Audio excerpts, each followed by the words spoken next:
प्रथमम शैलपुत्री च द्वितीयम ब्रह्मचारिणी तृतीयम चंद्रघंटेति कूष्मांडेति। फिर ऐसे 9 रूप में माँ भगवती की पूजा होती है। जो नवरात्रि ये चल रही हैं, ये 9 देवियों की पूजा है।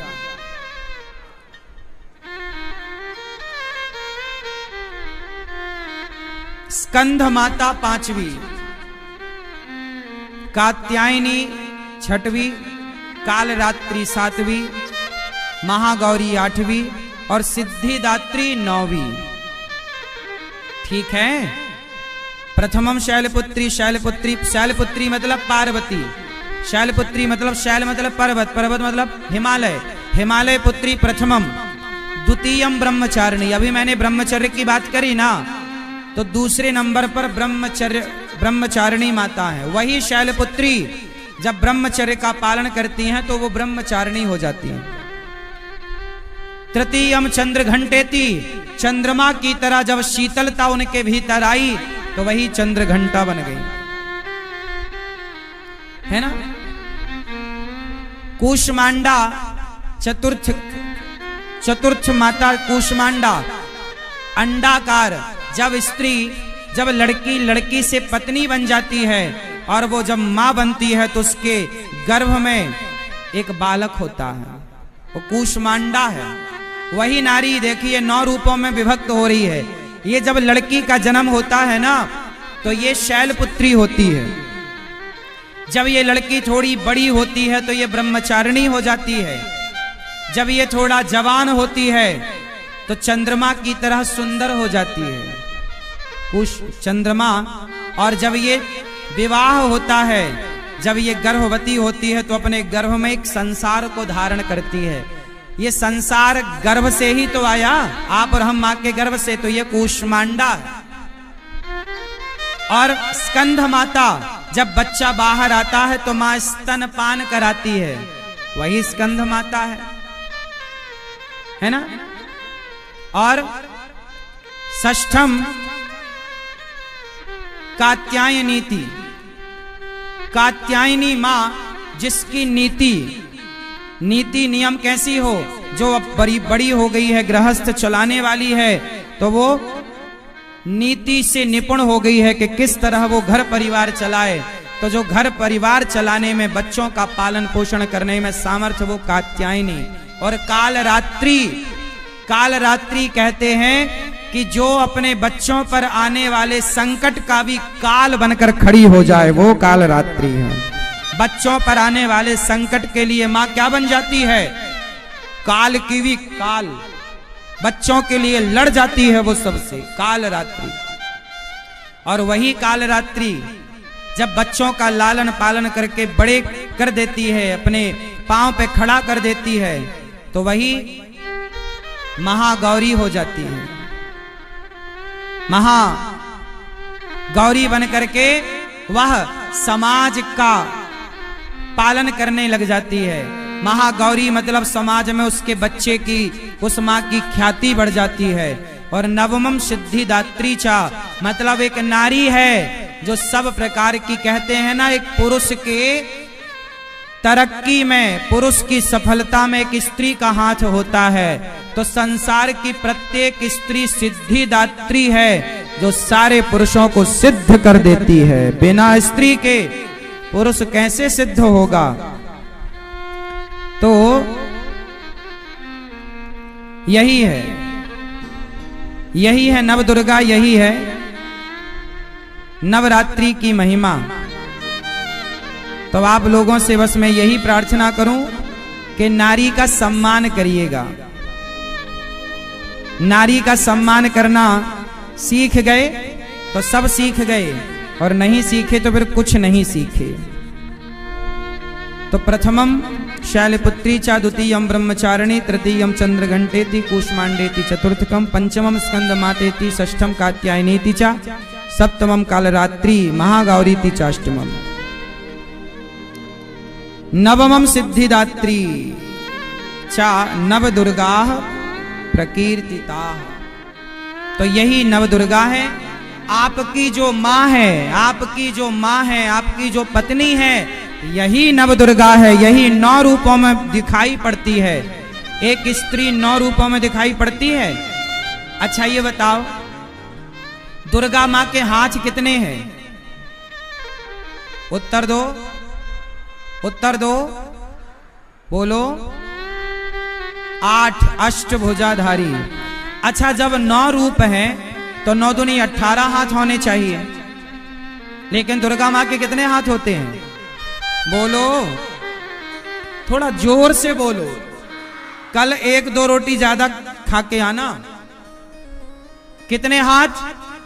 8। क्यों?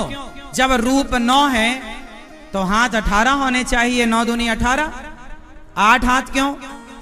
8 हाथ इसलिए क्योंकि स्त्री के रूप कितने होते हैं? वैसे तो यदि हम एक स्त्री की जीवन शैली देखें तो 9 रूप इस तरह से नजर आए। शैलपुत्री, ब्रह्मचारिणी और कात्यायनी और कालरात्रि और सिद्धिदात्री और गौरी, ये सब मैंने सबके भाव दिए। पर स्त्री के जो मुख्य रूप हैं वो 4 हैं। स्त्री के 4 रूप कौन कौन से हैं? पहला रूप है माता। बोलो, बोलो माता। दूसरा रूप है बहन। तीसरा रूप है पत्नी और चौथा रूप है बेटी। 5वां कोई रूप है तो आप मुझे बताओ। है? स्त्री के 4 रूप होते हैं। वो माता होती है, बहन होती है, बेटी होती है और पत्नी होती है, और चारों रिश्तों को बखूबी निभाती है। इसलिए दुर्गा माँ के 8 हाथ हैं कि तुम्हें चाहे स्त्री माँ के रूप में मिले, पत्नी के रूप में, बहन या बेटी के रूप में, सदा नारी का सम्मान करना। ये नवरात्रि में 9 देवियां हैं।